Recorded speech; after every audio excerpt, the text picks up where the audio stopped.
Ebu oye! Kenya oye! Mimi nataka niwaeleza hivi. Nyinyi ambao mnatumana ati tuhangaishwe. Sisi ambao tulikuwa hapo awali tukitumiwa polisi 500 na hawakuguza sisi maneno ya mwenendo wetu. I want to address you here today in Embu. There is no more leader to intimidate in Kenya. And I want to tell you, there is no space to manage your politics through the police and through the other instruments.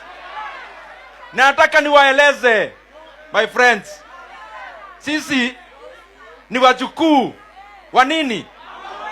Sisi ni wajukuu wa nani? Sisi tunaweza tishwa na mtu? Tunaweza tishika kweli? Ebu oye! Harambee!